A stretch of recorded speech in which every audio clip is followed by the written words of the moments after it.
should be the love beyond toleration. Be the love before pride and exaltation. Be the love. Be the love.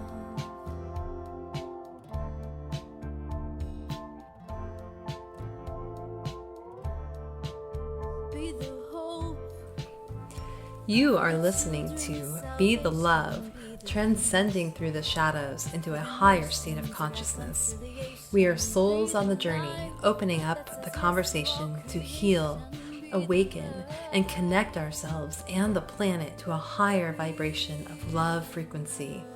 It starts with you. Everything you need is within you. This is your time. I am Stacy Musial. And I am Sam Fernandez, and we are your co-hosts at Be the Love podcast. Thank you for tuning in and ascending with us. Hop on board the Ascension Bus. Hello and welcome to another episode of Be the Love, transcending through the shadows. I am Stacy Musial. And I am Sam Fernandez. And we are your co-hosts and souls on the journey. And if it feels safe for you, I'd like to begin by inviting you to get centered with us. I'd like to begin by inviting you to take a beautiful cleansing breath in through your nose and out through your mouth, releasing anything that is keeping you from being present in this now moment. Take another deep breath in through your nose, breathing in calm, peaceful, loving energy, and breathing out anything you are ready to release. Take one more breath in through your nose, breathing in light and love for yourself, breathing it into all of your organs and cells. And breathe out the light and love and send it to all of humanity, remembering that you always have your breath to come back to. Today, we are excited to have Steve Nobel with us. Steve is the author of 5 nonfiction books. The most recent is an ebook titled Starseeds. He was the director of a nonprofit spiritual organization called Alternatives, based in St. James Church in Piccadilly, London, for 13 years. Subsequently, he began his own healing and awakening work. Steve has created a healing system called Soul Matrix, Healing for Starseeds, and offers a library of free resources, including meditations and transmissions, which are available on his website and YouTube channel. These meditations and transmissions are played all over the world, and so far the platform has over 119,000 subscribers. Steve regularly runs events in the UK, Europe, and the US. His resources and offerings are here to help starseeds awaken and get on track with their mission here on Earth. So thank you so much for being here with us today, Steve. Pleasure. Thank you for inviting me. Yeah, absolutely.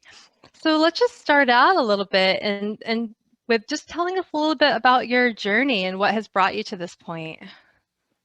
So I was born in London in the late 50s, 1957. My family were working class. Still, there was remnants of the kind of rationing of the war with them. My mother still had that rationing mentality going on.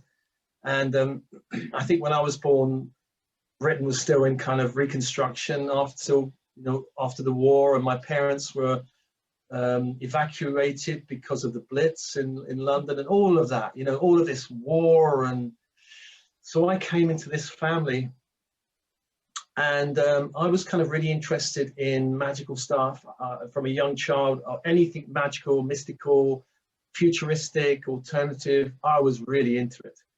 And my family were not, they tolerated it as a child, I think, because, children have an imagination, that's fine. I had all these superhero comics as I was growing up. Spider-Man was one of my favorites. I love Spider-Man because he had these kind of kooky, nerdy, and he was relationship trouble and all that kind of thing. So I thought it was very real. And I love Doctor Who. I remember the very first episode, 1963, I was about 5.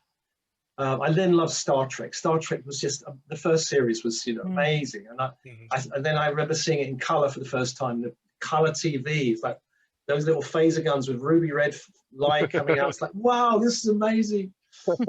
And then as a teenager, I got the real strong impression that I had to stop all it. Get real was the message. You know, come on, get real. You know, nothing. They didn't say it. Well, they said it directly, and they gave it a lot indirectly. And I got the feeling like I should be normal, and you know, what I was into was perhaps not normal. As a teenager, I started getting into yoga, macrobiotics, martial arts, all the weird stuff that my parents were like, you know, oh my God. And so they struggled with me. My brothers are really pretty conventional. Although one brother is a medium, he does all the seeing spirits and everything. But even I'm too far out for him, I think. So I thought, I remember at a certain point, I felt I had a choice to make, which was, do I become normal? And how do I do that? And so normal meant get a normal job, get married. And so I did that. I got a normal job I got a proper job. My father saying, get a proper job. My grandmother said, get a secure job. So I followed their advice. Very bad advice, actually. Very well-meaning, but bad advice. I went into the City of London in finance. Dreadful. I was a very, very round peg in a very, very square hole. And I could not hammer myself into that hole, really. After 10 years, I left. I found another profession in local government, more people-orientated.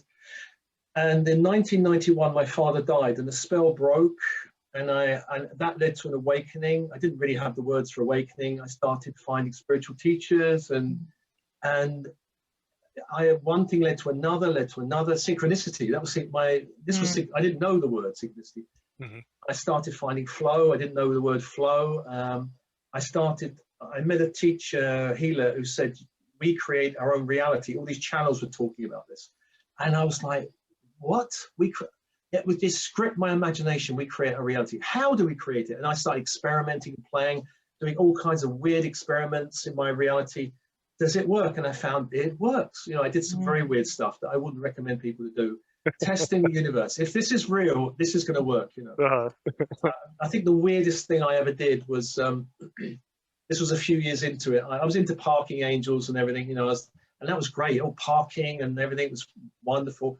So I thought, well, if I drive my car down the West End of London, which is the most parking restricted, double yellow lines, you know, towing away zone, and if I park it there and I surround it in light and go and see a film, it should be okay. You know, this is my, you know, let's just crazily do this stuff. You know? So I went and saw the film, came out, and there was the car, completely fine. But after a while, I got the message, don't push the boat, you know, don't keep pushing the boat, you know. And I was like, all right, I won't keep pushing the boat. I kind of proved a number of things to myself. Okay, it does work. And then my own life became a laboratory. I started exploring about how to improve relationships using these principles. How do I improve work and money and all these things? And bit by bit, things changed. My ex-wife was not very happy. Now an ex-wife was not very happy with my spiritual journey. So we divorced, which was a very big challenge, really, because I had 2 young children. It was not easy. And then I was working in this environment. So I'd been 20 years working a normal life. And then I asked Spirit, I was getting this feeling I should do something more meaningful with my life, something more spiritual. But what? I asked Spirit, should I resign? I got the message, do it. Nike t-shirt, you know, I saw it. I was like, that's the answer. I resigned. And then that put me on my path. I became eventually, after a few years, a director of this spiritual organization. I mean, all of these things clicked into place. And I had this amazing training in alternatives, putting on events with people like Deepak Chopra, Eckhart Tolle, Byron Katie, all these big names, you know, these Marianne Williamson, having tea with them, Julia Cameron. This is what I wanted to hang out with them and see what these people really like. And I did that. I was doing lots and lots of training in Wicca, shamanism, and light body and metaphysics. And then in 2010, I had another awakening, but this was a difficult one. This was not the light, magical, lovely synchronicity. This was dark night of the soul. It was intense and difficult. I spent 6 years in this dark night until I started coming out. And that was really a dark arts training, because I didn't really believe in the dark. You know, I thought, you know, there's light and dark, but there aren't really any demonic or nasty energies around, really, you know. But then in that 6 years, I was like, okay, there is. So that was my preparation for the work I'm doing now, which is really a lot of clearing, lower energies, darker energies, opening the way for starseeds. And yeah, so that was a brilliant training. That ended in 2016, and I started coming back. So this has been going for what, 4 or 5 years now. 5 years, Soul Matrix. And Yeah. at the beginning, I didn't know what I was doing. I'm being guided. They're telling me, teach Ascension Starseeds. I was like, that was not what I wanted to hear. I was already very weird. My children thought I was already weird. This was going to make me more weirder. So I thought, well, all right, I can't resist it. I think resistance is futile. Let's do it. So now I'm really in the flow of it. I can see now how a lot of my training and all the dots, how they all connect in my life to get me here. And because the world's in its current state with, we're in the kind of post 9/11 COVID crisis, which all of it is part of the ascension process, as far as I'm concerned. So I've done the training, and now the workshop's over, and now it's like, get out there, do what you need to do. So I'm grateful I had a long training, 25 years training to prepare me for this. And now training's over, I'm doing it. Oh, thank you so much for sharing about your journey. It just sounds like you were kind of, went from needing to, you had these interests as a child, but then you were told to be normal, right? And I think a lot of us get those messages of like how we're supposed to fit into society. And, and then when we come into our true calling, something opens up and you do get into that flow. And I'm wondering, I think this is a common thing for a lot of people, and there's, and I'm wondering if you could talk a little bit about, you mentioned it and you wrote the book about it, Starseeds, and how this is, I think, something that might be common for, a starseed. Can you talk a little bit about what a starseed is and how to recognize that within yourself? Yeah, well, yeah, I suppose most starseeds are born into what I'd say are non-starseed families. Most, not all. I mean, it's a great blessing to have a mother who's a light worker or a starseed, But most of us come into families where we might be considered, a bit different. We may get the feeling, or we may get the impression or the direct message to be normal. Especially if we've got these wild interests like me, magical, mystical, and a lot of starseeds have this. And if the parents are going to be normal, that means shut down on what you value, what's important to you. My advice for all starseeds is to be weird. Normal is so much the wrong advice for a starseed. If any young starseeds listen to this and they think they're weird, then great, you're on the right track. Weird is good. So I've got 4 grandchildren, and one of them's now got into an all black stage. She's wearing all black, and my daughter is very conventional. My daughter is wearing I'm worried about my daughter. She's wearing all black. She's going to be a little goth. And I say, look, I'm much weirder than her. Leave her alone. Let her be weird. I think black's cool. Why not wear black? If she wants to dye her hair and have a meek, and I don't mind. So starseeds are not native to this world, and what that means is that most people here have had a very, very long reincarnational history with the earth. So they've been through the wars, the empire building, the stuff of all of it, the slavery, the conquests. And if you read the history books over the last 2,000 years, you go, well, that's not light. It's mostly different. There have been areas of enlightenment, of course, that shift around, the Renaissance for a while, Arabic countries for a while, were very tolerant. And so where was I? I just, let me see, I get so excited. So starseeds are not native to this planet, meaning that they've had other dimensional experiences. They have other star race experiences. There are many star races out there that are interested in the Earth's ascension now. The Pleiadians, the Sirians, the Andromedans, the Arcturians. These are the main bunches. There are others, many, many others, of course. And starseeds come here with an understanding or a deep kind of remembrance somewhere. They don't always remember it for immediately. A remembrance of somewhere that this world is not how it should be. That there's a different way possible. And if you used to say to a starseed, well, tell us how, what kind of world? They'll go, well, I don't know, because they don't know the detail, not necessarily. But I remember John Lennon, who's an awakened starseed, I thought, saying in an interview on British TV, this world is run by insane people for insane purposes. And I remember listening to that thinking, what is he talking about? You know, I had no idea what he was talking about. It seemed really out there, but now I totally get, and I think a lot of people will totally get, this world, the way it's being run, is run by insane people for insane purposes, even though the media present it as, you know, very logical and reasonable. But actually, a lot of the things that the world's doing is crazy. You know, nuclear arms would be just one example. Pollution. I mean, such short-sightedness to pollute the planet with plastics in the oceans. Did nobody think, where's all this going to go? You know, all these kind of very short-sighted things. Starseeds have a different idea. They've also come in as a solution to the problem on the planet. The problem on the planet is one of consciousness. And the consciousness of the planet has been very low for a long time. It's been very adolescent for a long time. You know, the leadership you've had in America for a long time has been adolescent.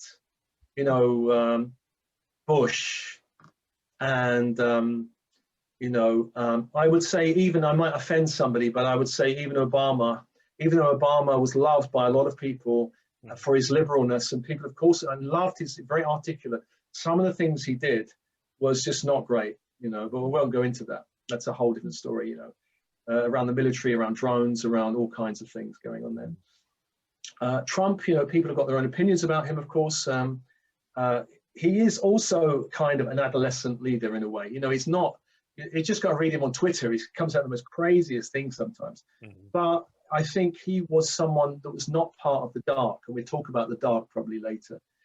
He was someone who's coming in with a different agenda, but was up against a lot of difficult forces as well, but was also not very, whether he's not supported or had the wrong people around him or what, he just didn't come across very well in a lot of instances. But I think in some things I did agree with him, and some things I really didn't agree with him. Some light workers think of him as a kind of next avatar Christ. I don't think of him that way, but I do think he was kind of breaking up a lot of what the dark were up to, actually. But there we are. I don't want to get too much into the politics, because the media is very, very highly controlled. And of course, the media pushes an agenda out, lots of agendas out, and we have to be very mindful of the media is not neutral. It's highly controlled. You know, Operation Mockingbird, if you know all about that in the CIA, it's highly controlled in England and America. It looks like democracy, but it's highly influenced. So Starseeds come here to change all of that. They come in a number of groups, I think. A number of them are light workers, DNA activators, healers. You know, I'm one of those. You know, just let's those people are drawn to all the kind of out there ascension. You know, that you can find them around spiritual centers. They want to absorb the wisdom. They want to know what's going on. So I joined Alternatives, was a director. I absorbed, you know, almost 20 years of different teachers. It was amazing, really. Another lot are concerned with the earth. They're earth healers. They're into community, ley lines. They're healing that. Now, I love the earth. I love going to sacred sites, but it's not my primary. But I've got friends who, you know, if they're getting off the grid, it's about healing the ley lines. It's about hugging trees, it's saving the forest. That's their primary. The other one would be the artists and creatives. Now, a lot of Starseeds went into that because it was one of those in the early days, in the 60s, which was allowed. David Bowie could be allowed to wear a dress and dye his hair that way and whatever as a singer artist. If he was in the science area, he probably would not be allowed. But, you know, that area allowed a lot more leeway. So John Lennon, Hendrix, all these kind of people went in, and they had some very out there messages, you know, like, imagine there's no heaven, I wonder if you can, you know, all this, and there's a starman waiting in the sky. They had very out there lyrics. So they had a lot more leeway. There are also some Starseeds that did go into the scientific world. Tesla, for sure. You know, just he didn't even do it. He was considered non-scientific by people like the other guy who did the light bulb. What's his name? You know, forget his name. Edison, yeah. So he was considered non-scientific because he just used to dream up the experiments in his mind, run it through, and go, it's going to work, and off he goes. You know, Tesla, Einstein. There are a lot of other inventors. If you read about scientists, a lot of them just dreamed the invention. It was struggling with something that they had a dream, and the invention was there, you know, boom. Some people are here as awakener teachers. Some people are here to they're alchemists, they're neutralizing the dark. And again, we may talk about the dark side later. And some are whistleblowers, which are here to disrupt old systems. So after 2012 trigger point, you got a great explosion of whistleblowers. You know, the Edward Snowdens, the Julian Assanges, all these people came out because their mission is to disrupt those old systems. Now, of course, the dark side who are running the show do not like whistleblowers. They really do not like them, which is why Assange and Snowden have been hounded. And the other guy, Chelsea Manning, they are hounded because they're directly saying, this is what the dark are up to. Guys, do you know? And I think the global non-starseed population will not wake up through spiritual practice. They'll wake up through revelation, through whistleblowers. They'll look at it and go, what? Is that really what's going on? And that's not what the dark want. That is what the dark is really opposed to happening. So that's why whistleblowers are not being pardoned very much. They're being hounded. So Starseeds are coming in all these groups to unlock, and they're unlocking a new possibility for the world. The old timeline of this world was one of either destruction or a dystopian, dark, tyrannical future. One or the two, I could see. A lot of the prophecies, Nostradamus and all this was, you know, Revelations was talking about great difficulty, great struggle, light and dark struggling. But at the end of it, some kind of new age coming. But the new timeline is one where there is this struggle going on. We're in the struggle now. Revelations is happening now around us, you know.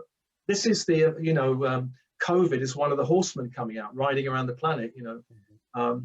I think deliberately released, actually, my personal opinion is. I don't believe it's a bad bat suit that somebody had. I believe it was leaked from a lab, actually. Anyway, so we're in the midst of this change now, and great chaos always precedes great transformation. So personally in our lives, when we wake up, we go through chaos. We go through a certain amount of angst and challenge and difficulty. The planet, I mean, actually, it's brilliant at one level what's going through, because the planet's going through planetary angst. It's a sign that the planet is ready to transform at some level.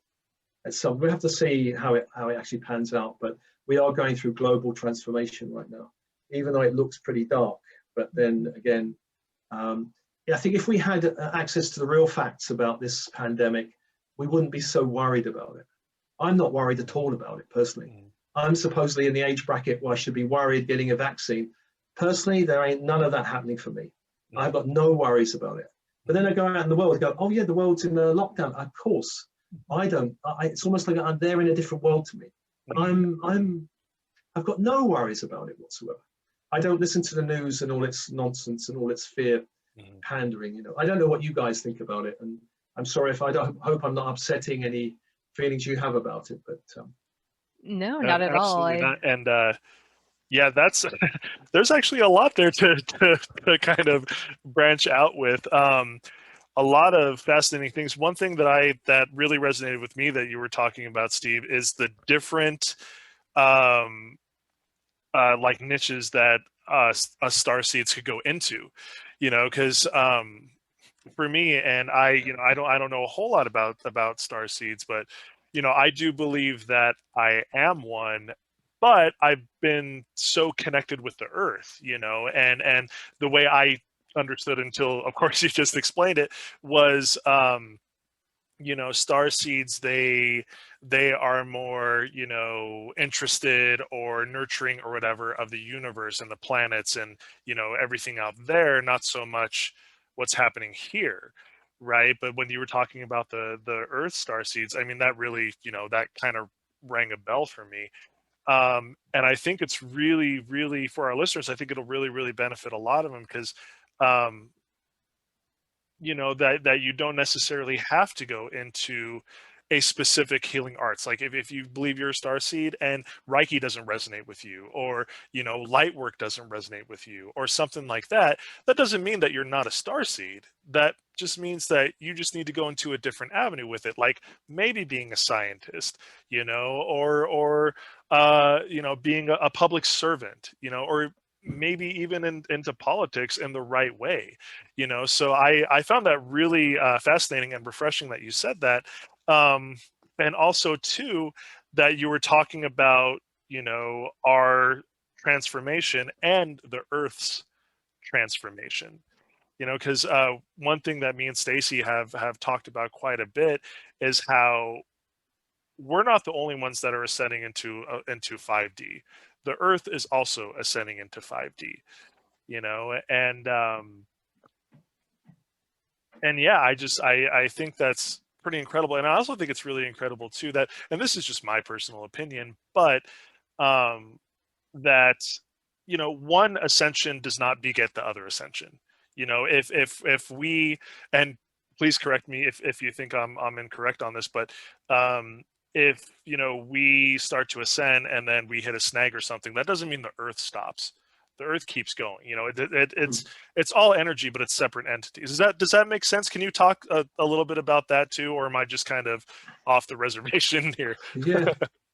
Well, the Earth is ascending. You know, is it the Schumann resonance? Is it was shifting all the time, and so the Earth is changing. The Earth has been changing really dramatically over the last, I don't know, few decades. Earth changes, storms, you know, Earth warming, and, you know, in America, you've been having the hurricanes and flooding and fires and all of this, and chunks are being, you know, broken off of the, you know, Arctic and, you know, floating in the oceans, and worrying about, will the Arctic conveyor, the Atlantic conveyor belt, will that switch off? And there's all these worries and signs that it's kind of decreasing, getting weaker. And so the Earth is changing. The important thing, and one of the reasons Starseeds is here, is that the human communities will not change without some kind of catalyst. And Starseeds come into human communities with different energy fields, and they start opening up when they start awakening to different energies, like the energy of the grid of the Earth, which is there's a huge field of light coming through the Earth, and ascension grids coming through from the great central sun, the way I see it, coming down through the great central sun, through the stargate of our sun. And so Starseeds are the ones bringing it into their fields, shifting their fields. And almost, I think Starseeds are like a light virus in the dark. They become the virus that changes everything, you know.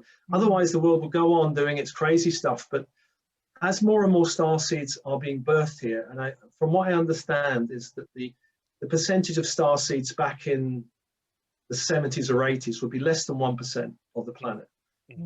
And back then, they started coming in big waves after World War II. And then you had the 60s, flower power. That was the first wave. It didn't really do anything.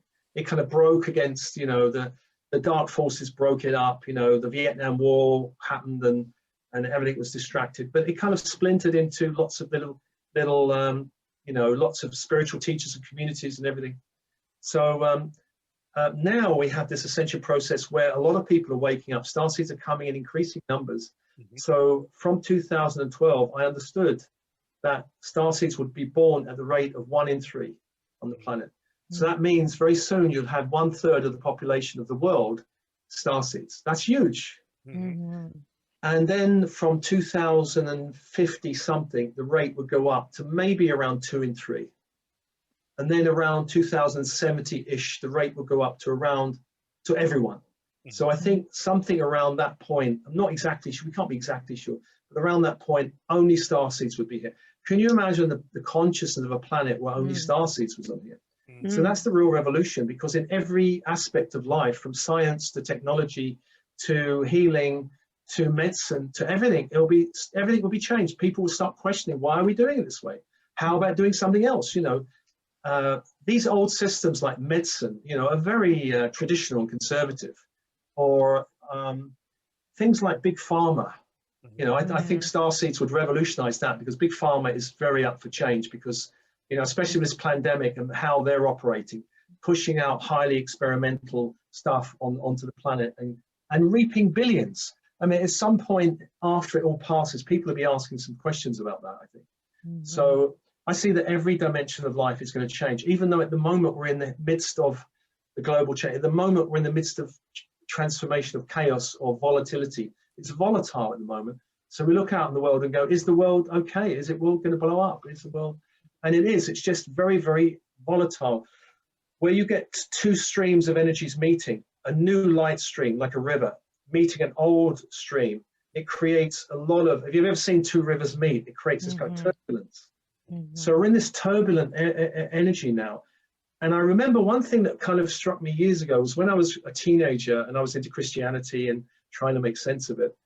I remember reading Jesus the Christ saying, I do not come to bring peace, I come to bring a sword.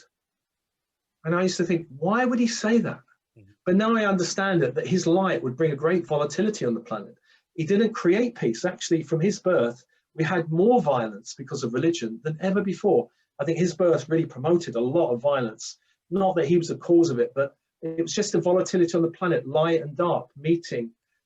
But so I don't know if that answers you, but so there's great hope for the planet. Starseeds are not all sitting meditating on their navel on some mountaintop. They're doing lots of practical work. You know, like technology, for example, is one area where Steve Jobs, to me, a classic starseed, he just dreamed a whole new technology into being. So the communication of the planet is revolutionized. People can talk to each other in a completely different way. When I was growing up, if I wanted to phone someone in America, British telecoms would charge me about 20 quid an hour or maybe 30 quid for a call. It was huge, you know. Now it's all changed. We can communicate. We're in a global age of communication and information. Everything's changed. No longer the industrial age. We've all shifted. But of course, it comes with problems. You know, technology is brilliant, but it has its problems as well, which we have to address, really, I suppose. Does that answer that one? I suppose.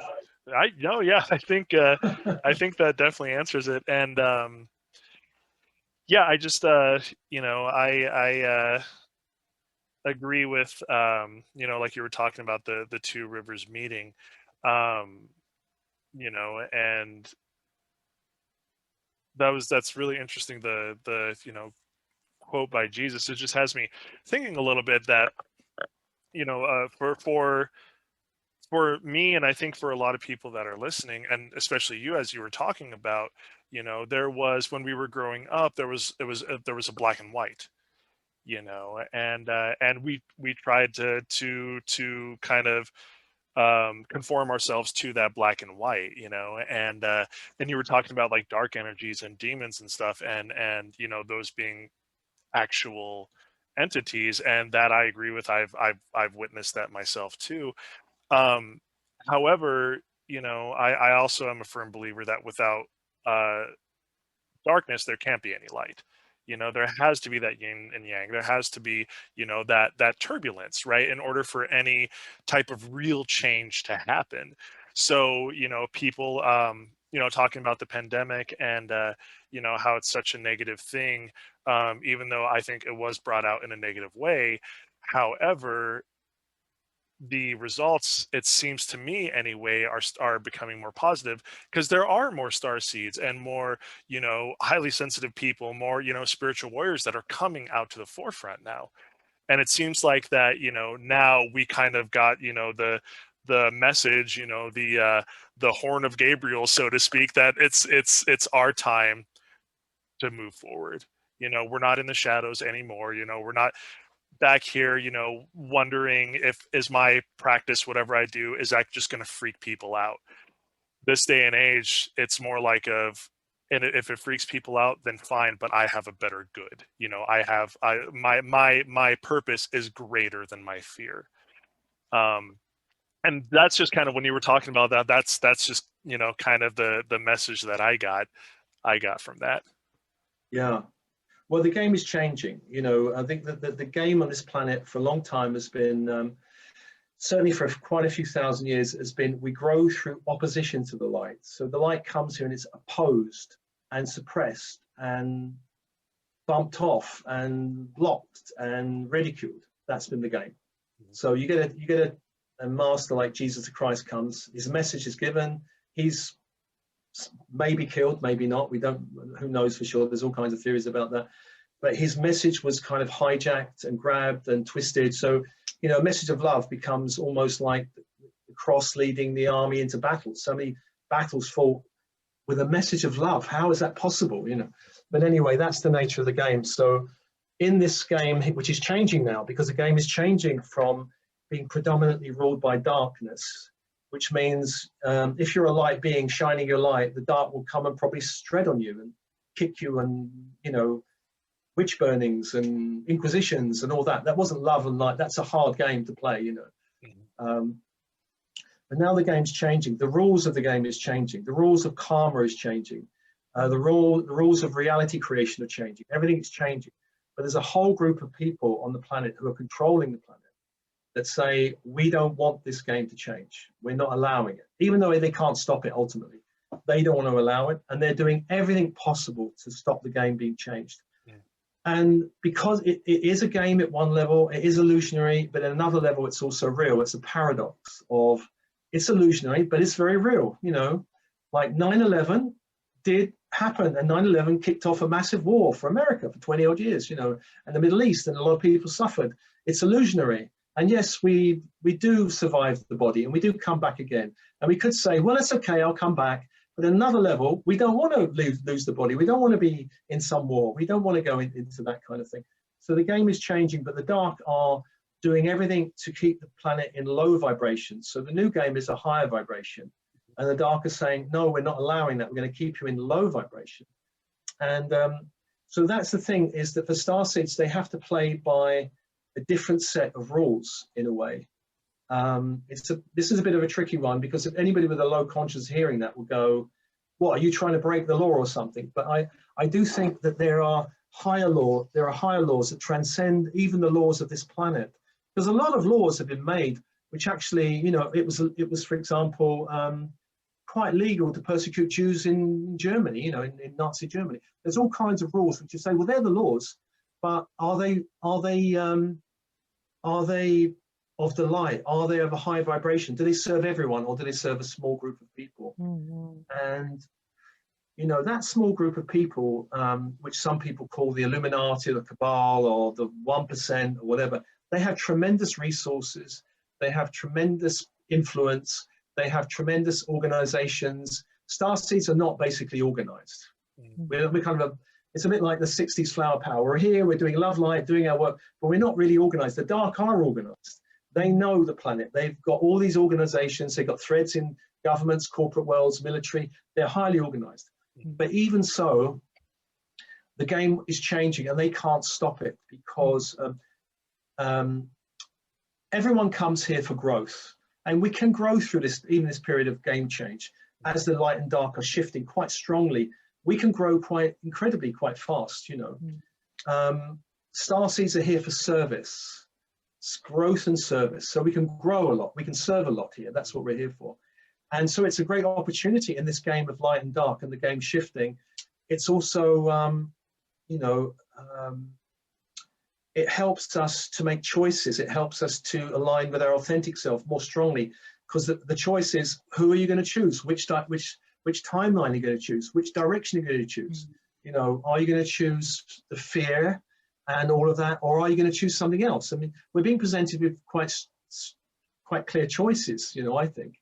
And so, but we have to know the game is changing, or we are playing a different game. We're creating reality at a different level, and 90% of the planet, if you say to them, you create your reality, they'll say, what are you talking about? No, my boss creates my reality. My wife creates my reality. My mother-in-law creates my reality. The financial system creates my reality. It's a shift that Starseeds are playing to go beyond those rules. The film The Matrix was in a way a kind of documentary. I do believe it was a documentary. And when Morpheus says to Neo, some rules in the Matrix can be bent and some broken, he was absolutely right, that some rules can be bent and some can be broken. They need to be bent and broken. And actually the old Anglo-Saxon word for magic, Wicca, means to bend. The word Wicca, which is connected to witchcraft. The basic word means to bend reality. And that's what Starseeds are learning to do. They can bend this reality.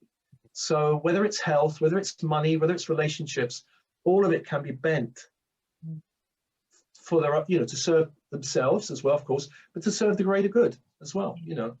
My life is reasonably good. Abundance is flowing in. Things are pretty good. I'm also on a path of service, reaching a lot of people. So, my life's okay, and I can reach, my service is doing pretty well. I can reach out to, I'd like to reach out more if I could.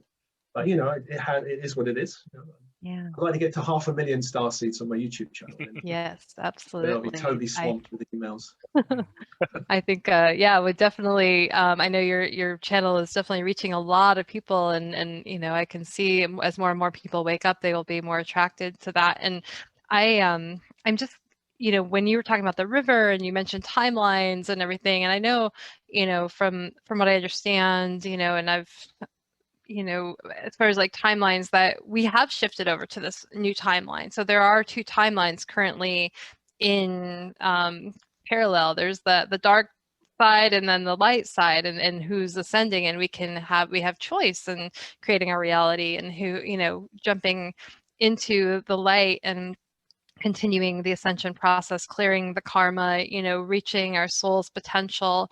And so I'm wondering if you could talk a little bit about maybe what, as an individual, we can do to help continue on our own individual ascension path, so we can continue to move forward and continue to ascend. Well, meditation, spiritual practice, having some kind of clearing process that keeps you clear of interference. Because we can do a meditation and a practice, we must make sure we're really aligned with the light. And the way I do it is this channel, which is, I see it goes through us all the way down to the core of Gaia, this crystalline grid, and all the way up through the sun to the central sun. And just to ask this channel to be completely clear. I ask daily that I'm connected with my highest team, my team in spirit of the highest light, which includes my higher self, my oversoul, I am presence, all guides, angels, specialist teams working with me. And I ask them, really, can you keep me clear? Because I think in this time, keeping clear is really essential. It's spiritual hygiene. So have the practice, have the meditation, but at the same time, make sure that you are spiritually, energetically clear and aligned with the highest versions of yourself. And sometimes we all need help. So I've got people I ask, can you just check me? Am I all right? I've got a clearing process that's like 3 pages long that I go through every day just to ask, can you please clear me? So I'm not the one doing it. There's teams in spirit, there's archangels that I work with. And also I want to make sure I'm working with the highest versions of them. There are channels that I've heard that are completely clear, I feel. And there are other channels I hear that go, I'm not sure about that material. So it's actually really working with the intuition. And to work with the intuition, we have to, as well as having this clear channel, we have to really be connected to the body and our feelings, you know, which is perhaps easier for women because women are trained to, you know, be more body, men are more centered in the mind, you know, I think, therefore I am, you know, all this kind of thing. Whereas women are like, you know, I kiss and hug you, therefore I am, you know, that's the kind of more a feminine type thing. So for men, it's slightly more challenging because women naturally have a little bit of a head start in terms of intuition. I mean, it's not true completely because there are a lot of men with a strong feminine essence that have a strong intuition, of course, and vice versa for women. Some women have a strong masculine essence. So working on an intuition means that we can be, you know, am I clear? Am I not? Is this channel, is this information clear? I have divination techniques. I love tarot. So I've got 2 decks, which I've used for 30 years. It gives me the most brilliant answers about things. I have a pendulum. I use pendulum for about 25 years, and I'm always checking with charts around what percent am I clear, or what percent am I being interfered with. You know, I have let's see, I have these kind of charts here, which are you can see that 0 to 100%. How clear am I in connection to higher self? How clear am I? Or if there isn't any interference, where's it coming from? So what I found is interference comes from 3 directions usually. Conditioning from this life, family conditioning growing up, you know, you're not good enough, you're not worthy enough, you're stupid, you're too fat, all of that is an interference. And that can certainly get triggered on the path. As we go on the path, all the ego stuff gets triggered and has to be cleared. It could come from bloodlines, which is an unusual one, and not a lot of people talk about that, but bloodline energies can interfere with us. For example, imagine your great ancestor was a spiritual heretic and got burnt as a witch or something. In the bloodline is the energy of, oh, we better be careful what we say. The moment someone steps out, there's a systemic energy that tries to, no, keep safe, don't do that. Or imagine another example would be you had an ancestor who started his own business, it collapsed, his family became poor. Again, there'll be an energy of don't take risks, stay safe. These are systemic energies which are quite strong in the family lines, both mother and father lines, and they need to be cleared as well, actually. And the other one is other lifetime energies. So if you were burnt as a witch, if you were killed by the Inquisition, and here you are doing a podcast of, these love podcasts, and some part of you will be triggered. Is it okay? Am I safe? Will the FBI knock on my door? I mean, these can trigger as we become more and more public. So, I mean, you may not have that, but these are things that can certainly be triggered around. So conditioning, bloodline energies, other lifetime energies are things which have to get cleared. So staying clear for me is the most important thing. Having a spiritual practice, staying clear. And I would say to people, especially this time, do some research, look around. Don't just read the news or watch the TV. I go on all kinds of channels. Have your finger on the pulse. What's really going on? In terms of COVID, what are doctors really saying? Some doctors are coming out with very different opinions. I kind of look around, and when I was a director of that spiritual organization, my partner at the time used to say, "You love spiritual gossip." And I say, yes, I like to keep my ear to the ground. I want to know what's going on. I want to know if that teacher is having sex with their students. If that's happening, I want to hear about it, and then we don't put them on anymore. And that did actually happen. 3 or 4 times we found out some stuff like that. We said, we're not putting these people on anymore because we had certain principles. But if I just went, no, everything's love and light, no, then of course unfortunately in the New Age community, we all want love, we want to affirm, but that's at the same time we may turn our backs on the dark or what's really going on. I'll give you one example, although I can't name names, but one spiritual teacher who's very, very prominent out there now on YouTube. And I've seen him out there with loads of views and people commenting, oh, this guy's so great, he's so amazing. I know about this guy. And I've had 2 friends who've had dealings with him, one romantically and one financially. And this guy is actually working in the dark. I mean, what he's been up to is terrible. But I can't come out and say Bob is of the dark. I mean, I can't do that. But one friend of mine interviewed him. It was somebody I knew, interviewed him, and got 20,000 views. And I just had a conversation, said, look, this person is not who you think he is. I don't want to badmouth anyone, but I just know. And she was saying, oh, well, I don't want to be judgmental. I don't want to be, and I had to say, no, let me tell you what was going on with this person.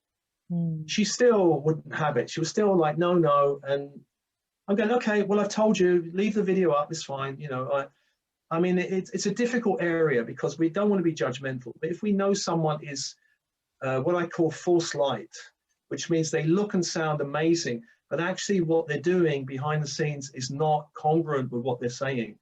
That is things to be watchful of. There are a lot of false light teachers and channels. The majority are brilliant, but there are some in there. And it's, if you ever read The Lord of the Rings, all that glitters is not gold. Brilliant saying by Tolkien. We have to be careful in this area. Not all the teachers and channels are completely aligned with the light. We just have to have a strong intuition. Do I feel this person's for me or not? And of course, even false light teachers can teach us a lot. So it's fine if you go. I've trained with 2 false light teachers. They taught me a lot. Eventually, it was don't go with any more of them because they're a bit hard going. Right.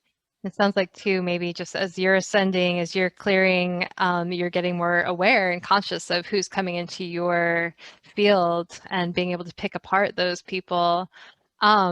I'm also wondering, you mentioned just like some other ways to clear bloodlines and, family ancestry. And on your website, you talk about activating your DNA and accessing dormant DNA strands. And so I'm wondering if you could talk a little bit about that and what that looks like and how we can use that to really increase our potential. Because I know there's a lot of talk too about a lot of that dormant DNA. Like we have a lot of untapped DNA that we aren't even tapping into that we could potentially really use to our benefit. So Yeah. can you talk a little bit about that? Yeah, I think what ties in, I suppose, is when we do the clearing, when we do spiritual hygiene, naturally we're releasing the blocks which would inhibit awakening and inhibit. So spiritual awakening, DNA activation, chakra activation, multidimensional gifts, they're all of a connected nature. So as we release all the stuff in our way, we release the conditioning, we release, interference. Naturally, we create a space where stuff can open and happen.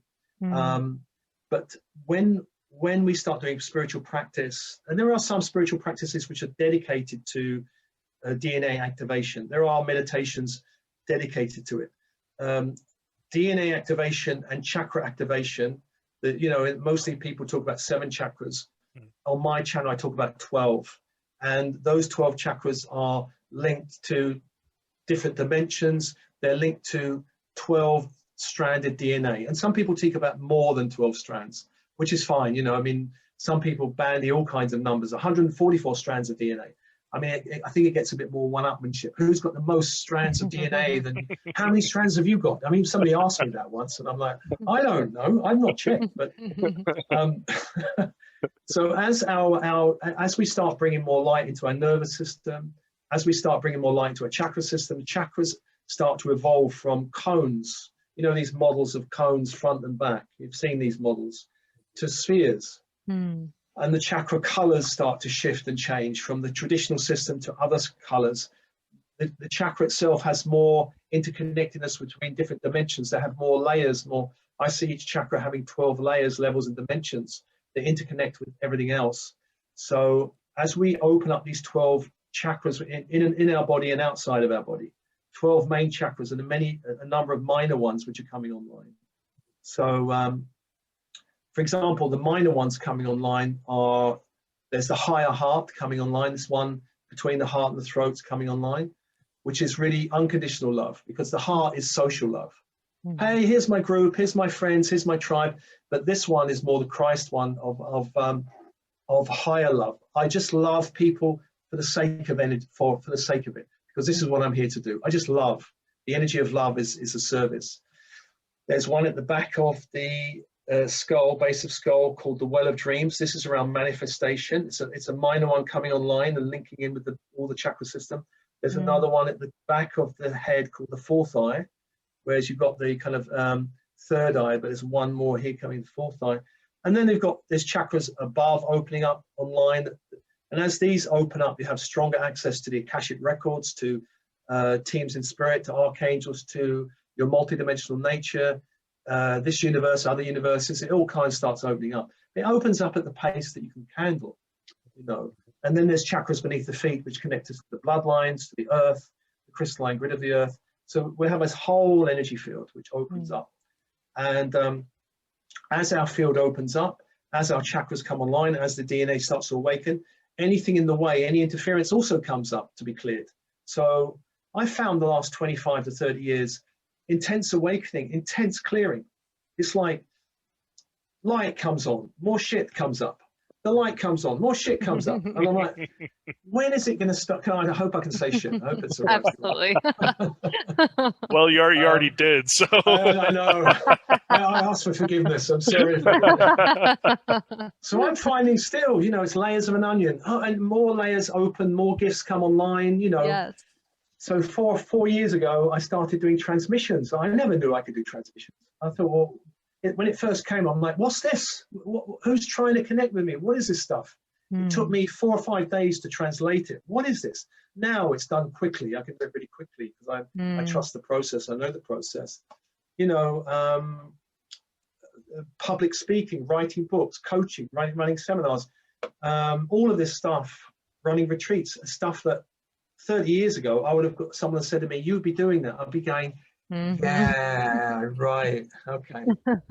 And by the way, what's the internet and the YouTube? I wouldn't have heard of it 30 years ago. It's all coming online now, isn't it? So it all comes in line intact. Gifts come online. DNA awakens. As our DNA awakens, our gifts come online. The chakras awaken. It's a kind of virtuous cycle between energy, DNA, chakra system, neural pathways, brain. The brain starts, we use 10% of the brain? More and more of that brain will be used as we come online. You know, the junk DNA will reassemble into, it's not junk. It's just kind of been, actually junk DNA has been deliberately scrambled for various reasons. It's part of the genetic experiment of humanity. It's also part of the experiment of, let's experience what separation is. Let's experience having less than our full potential. And now the game's changing. So that junk DNA is reassembling and forming. And it forms initially in the etheric realm. So, you know, if you as a scientist looking at actual physical DNA, you might not see more than 3 strands at the moment, but you're getting etheric. It's in the etheric system these strands form. Eventually you will have people born with physical DNA, more strands, you know, and then their gifts, you know, the kind of gifts you're talking about further down the line would be like people can do now, shifting objects with their mind, you know, teleporting, just tuning in to your friend the other side of the world, going, yeah, you're okay, and all this stuff. And some of it's already coming online. Teleporting, I haven't quite got the hang of that one yet, but I'm sure that will come in time.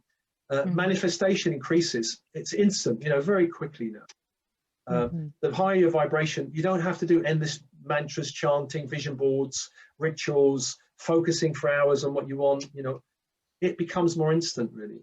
And it becomes a question of vibration, not, you know, not the, you know, The Secret. You remember the video, The Secret? Not all that hard work.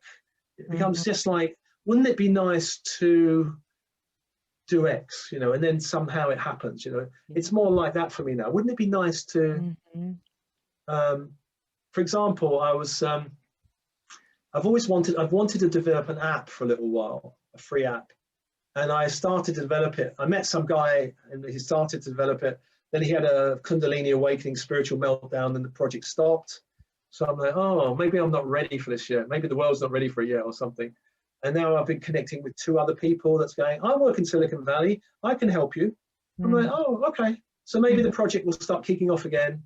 You know, I've already developed a social media site, which has taken a lot of my energy, which is great. I love the several thousand Starseeds are on this alternative Facebook I've created on my website.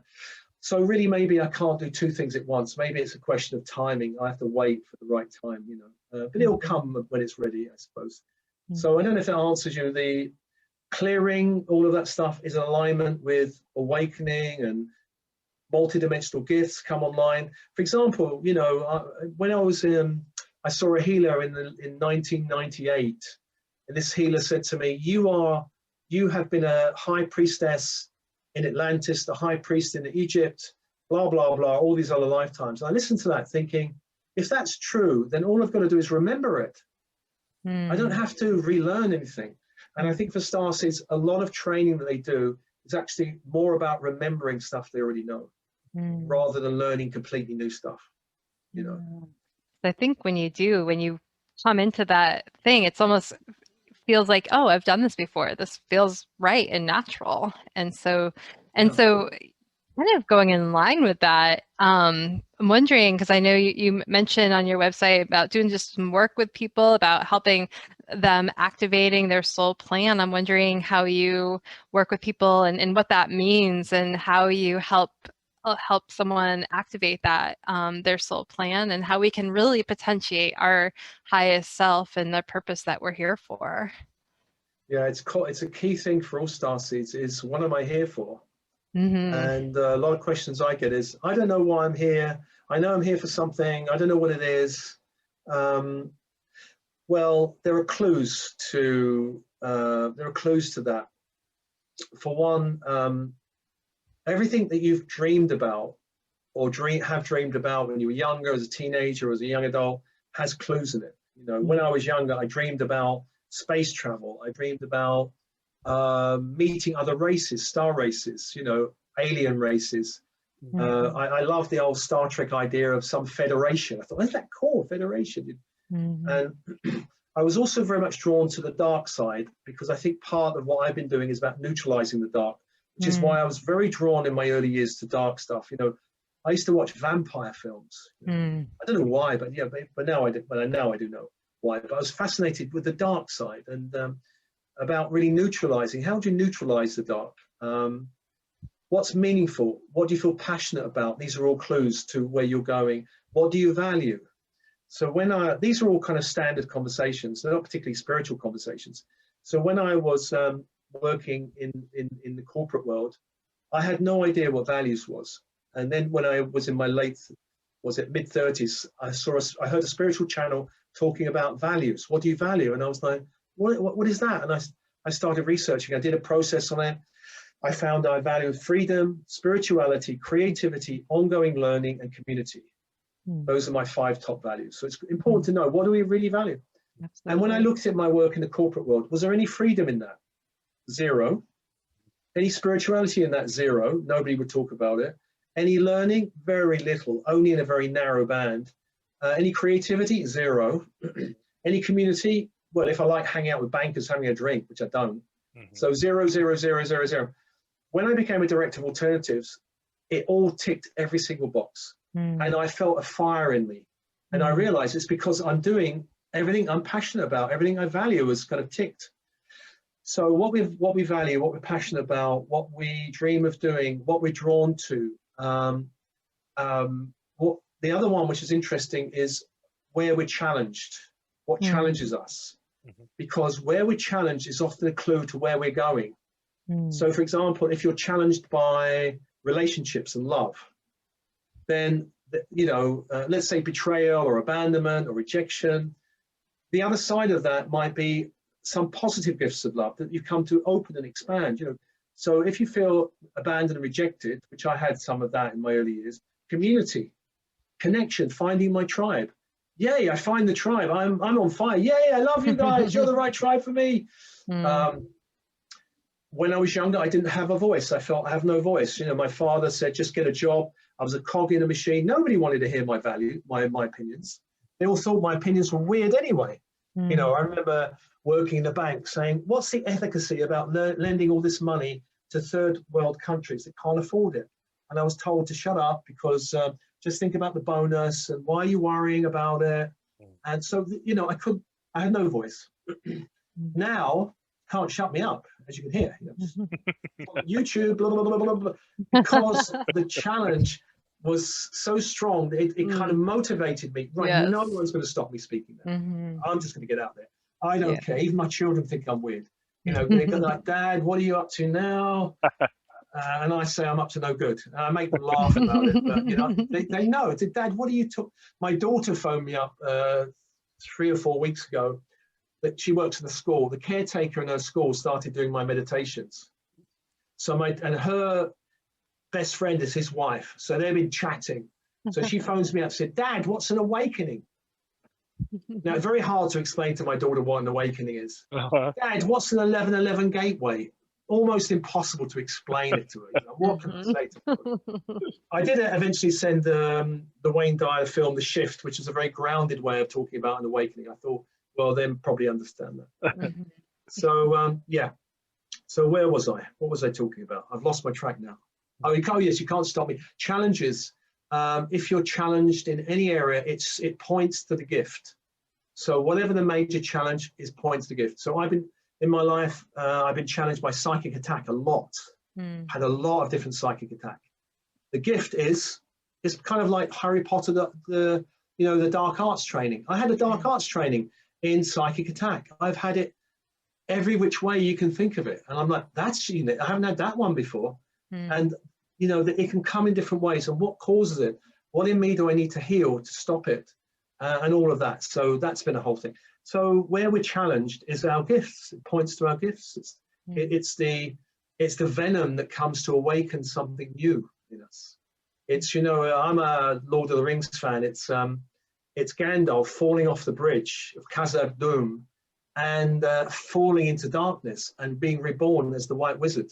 He falls into darkness to be reborn. So our challenges are often there to wake us up. The dark wake us up. Now as much as the light, the dark are waking a lot of people up.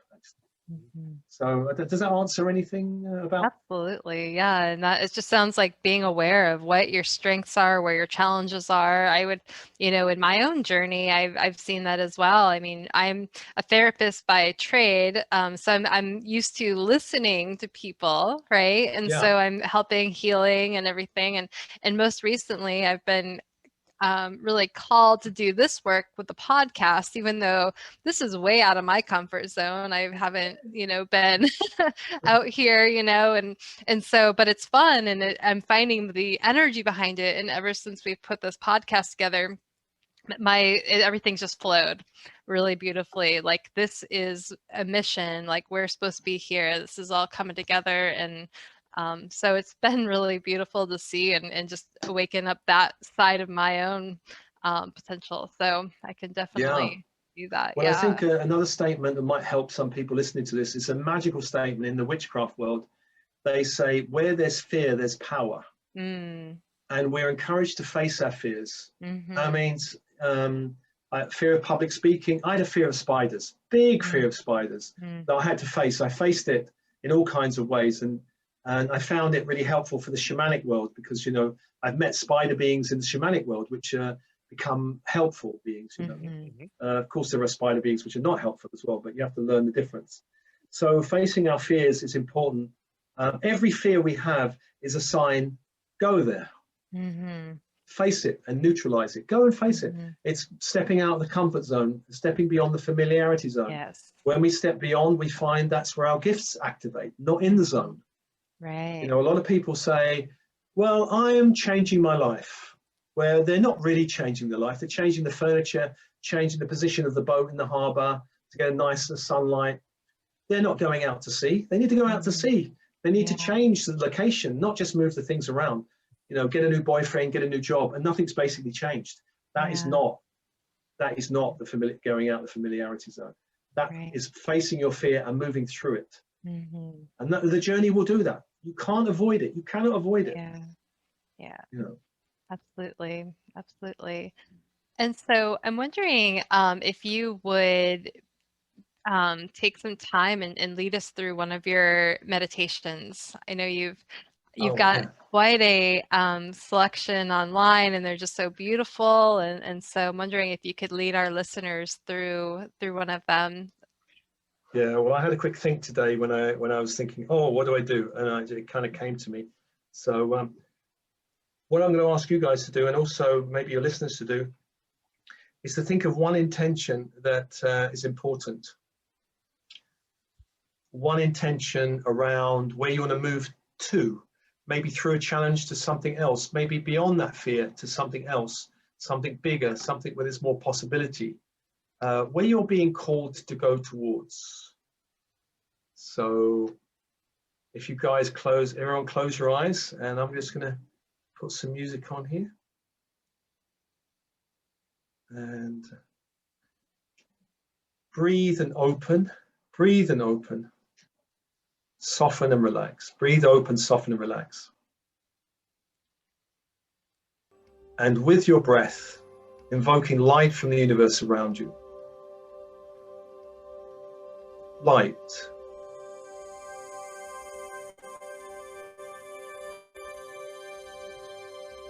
Into every cell of the body.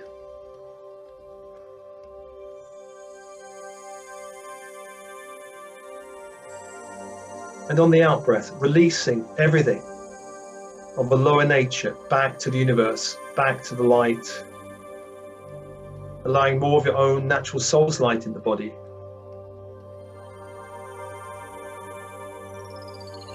And following that cycle of breath, on the in-breath, light into the body, into the cells, the bones, the blood, the organs, the systems of the body. And on the out-breath, the release of lower energies, of interference, of other people's energy, out, back to the universe, back to the light.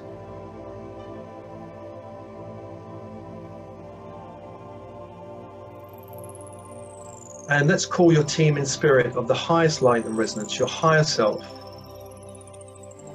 your monadic self, which is your oversoul, the I am presence, or helpers, or guides, or angels, or archangels, or star beings, star races, or Elohim, or seraphim, all specialist teams working with you, ascension teams, healing teams, light body teams. Come be with you now, come be with you now.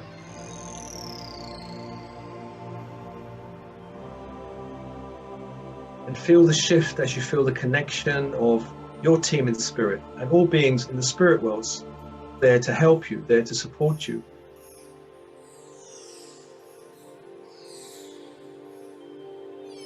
And let's call the archangels of the horizontal plane. In the east, Raphael, archangel of air, healer magician. The symbol, a caduceus, a crystal wand with two golden serpents entwined, and where they meet near the top, two golden wings. As you focus on the symbol, calling the energy of this angel, which is emerald green fire,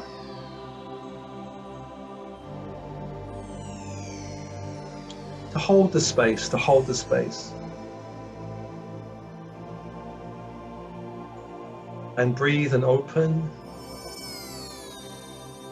To the south is Michael, archangel of the element of fire, warrior protector angel. The symbol of this angel is a flaming sword of light. And the energy is electric blue fire. As you focus on the sword, inviting that angel and that energy into the space, to hold the space, to hold the space. And breathe and open, two angels, two energies, and open.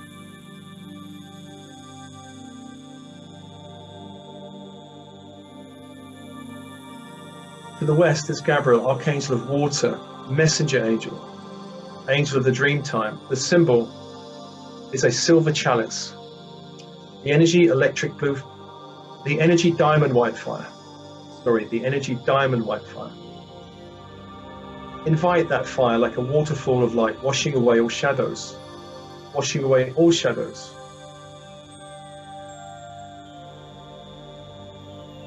Three angels, three energies, and open.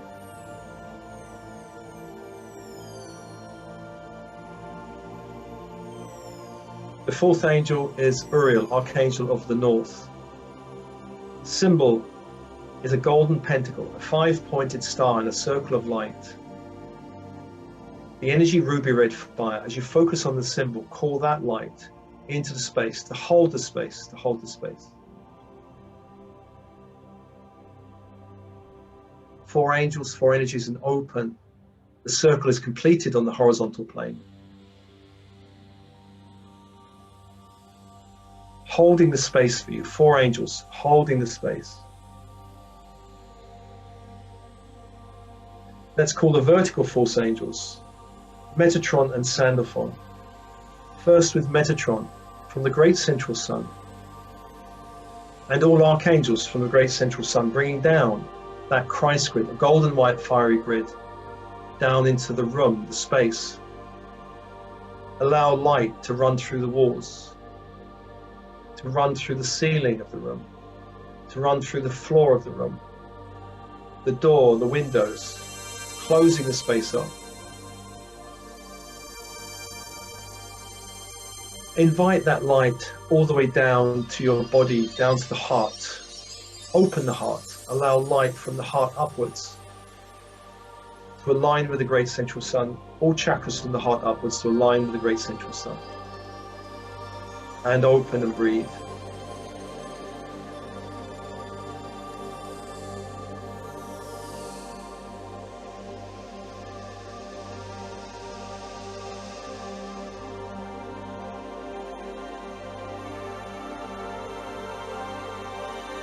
And let's call Sandalphon, from the crystalline grid of the earth, the diamond white crystalline grid of the earth, to bring up that light into the room, the space,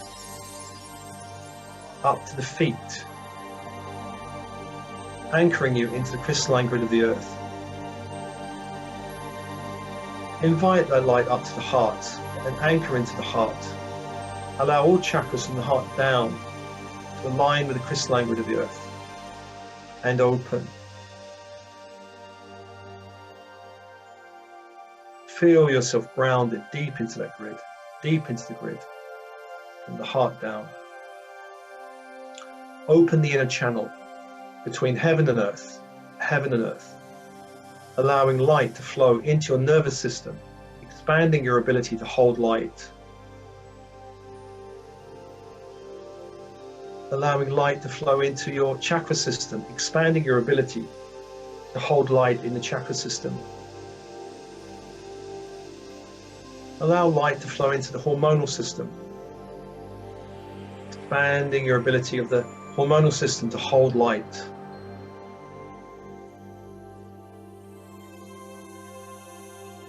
And bring into mind your intention, the intention, what you want to move towards, a direction, a challenge you want to move through, your intention. Bring to mind the intention and surrender that intention to this grid of angels, six angels. Six angels, surrender the intention. And one of those angels is going to offer you something. Whether on the horizontal plane, in the east, Raphael of air, in the south, Michael of fire, in the west, Gabriel of water, or in the north, Uriel of earth. Or it could be the vertical force, Metatron from the great central sun, or Sandophon from the crystalline grid of the earth. One angel will step forward, one energy will step forward, and you'll feel it. You'll feel drawn to one direction. And almost like a doorway that you can step through into that direction. A doorway or threshold. And perhaps on the other side of the doorway, a landscape or an energy field. Find yourself facing one angel, the energy of one angel, perhaps as a landscape or a grid of light. And let me ask that angel now to give you a symbol of light representing the highest potential of this intention, the activation, the realization of this intention. A symbol can be anything, a crystal, a key, a flower, a scroll, a geometric shape, a sacred object such as an ankh. Ask the angel now for a symbol representing the highest realization of this desire, this intention. Trust your first impressions. Trust your first impressions that come into your energy field, into your mental body, as a symbol. You may see it or feel it or know it somehow. If the symbol feels right to you, take the symbol. Take the symbol, noticing the energy of that symbol, the color of it, the feeling of it. Take that symbol and bring it into your body somewhere, perhaps the heart or some other chakra. Allow that symbol to be absorbed in all 12 layers, levels, dimensions of that chakra.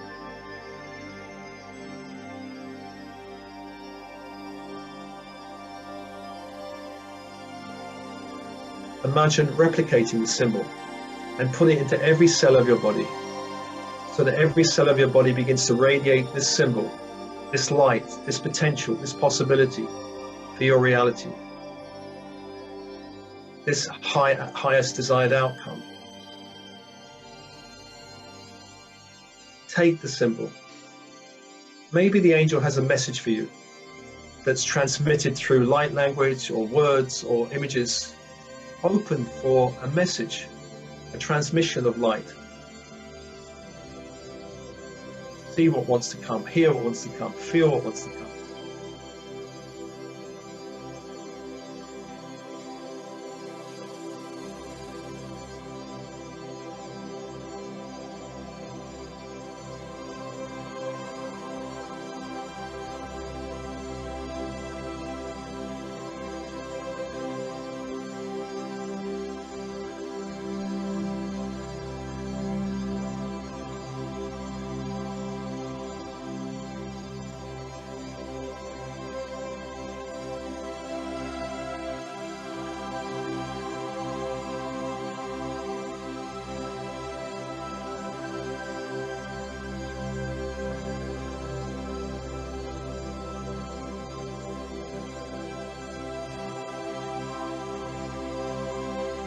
When you're ready, you can step back through the doorway, away from the angel, thanking the angel.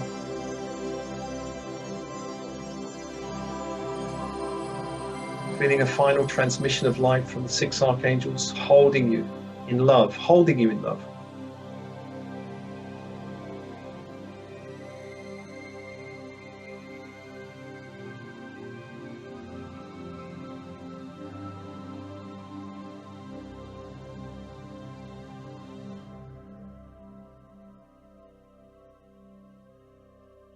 and thanking all archangels of the horizontal plane, Uriel, Gabriel, Michael, Raphael. Thanking the vertical force, Metatron and Sandalphon. Thanking your team in spirit of the highest light and resonance. And breathe, take a breath in your body, feel the energy of the symbol radiating through your field. Whatever that symbol means, maybe in time what it means will become more evident. We don't need to know now exactly what it means. Take a breath, and coming back, wiggling fingers and toes, fingers and toes.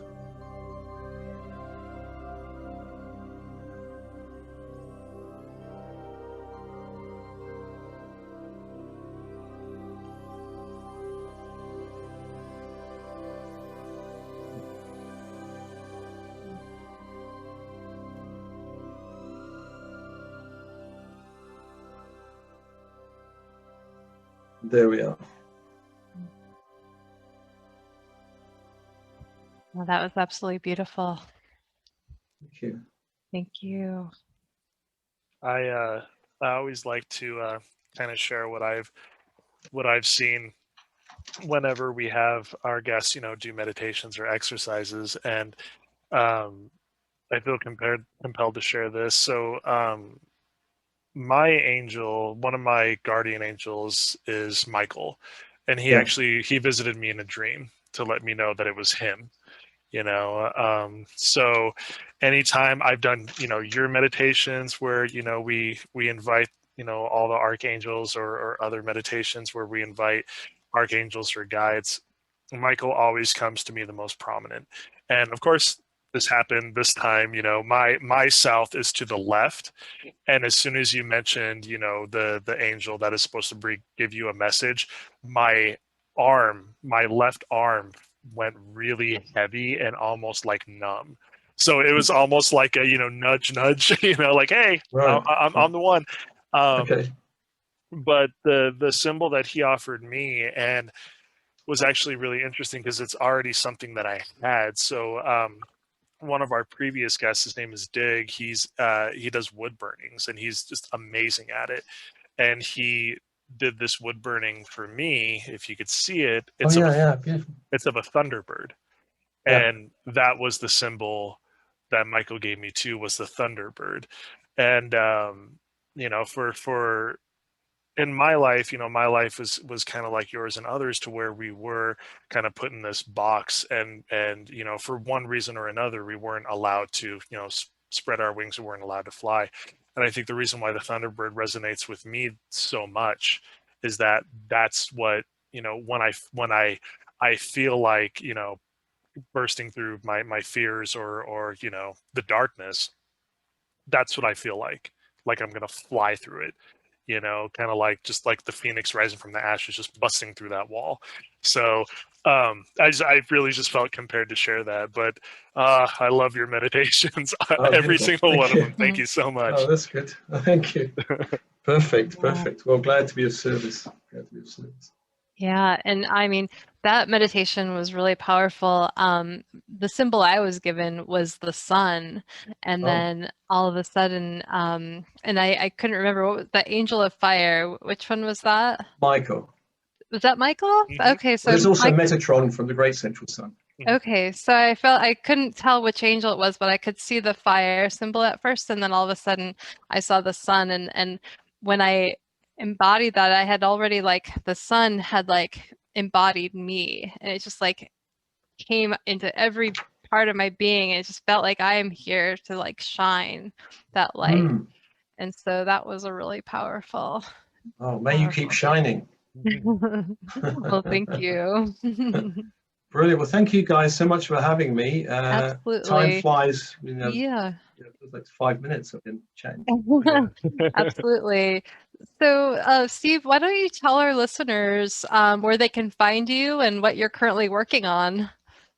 Okay, so they can find me on my website, thesoulmatrix.com. And on that website, there's also a social media site, which has got several 1,000 Starseeds on it, and you'll find it in there. You just go register, you'll see it there. You'll find me on YouTube under Steve Nobel. There's, as I say, nearly 120,000 people following me there. And there's loads, probably a few hundred different. I'm trying to cover every angle. If there's an issue that comes up, I try and get something that covers it, whether it's love or relationships or closing negative portals or whatever it is. I'm trying to have a whole resource library that would eventually cover everything. I mean, I'm nowhere near that yet. You can find me on Instagram on Steve Nobel 101. You can find me on Twitter under The Soul Matrix. So I'm out there as a social media tart. You can't miss me, really. Beautiful. And we will put your links in the show notes as well, so people can find you easily. Okay, So great. thank you so much for being here with us today and sharing your experience with us. And thank you for listening to our show. Stay tuned for more episodes being released on Mondays at 5:55 a.m. Mountain Standard Time. And if you like this show, please share the love by sharing it with your friends. And if you would like to support the work that we're doing, please consider making a donation to our show by visiting our Patreon website at patreon.com/Be the Love Podcast. And if you feel called, we would love a review on iTunes or your favorite listening platform. And until next time, love yourself, love each other, and love the world. We love you guys. Bye. Love you guys. Take care. We'll talk to you later.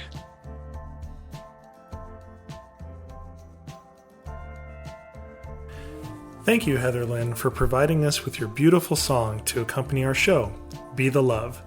If you would like to learn more about Heather Lynn and her music, please visit her website at heatherlynnmusic.com. And thank you, Chrissy Grace at Leading Edge Productions for the beautiful design and graphics. And thank you for tuning in. And until next time, we are souls on the journey. And thank you for hopping on the Ascension bus with us. And remember, there is always a seat for you.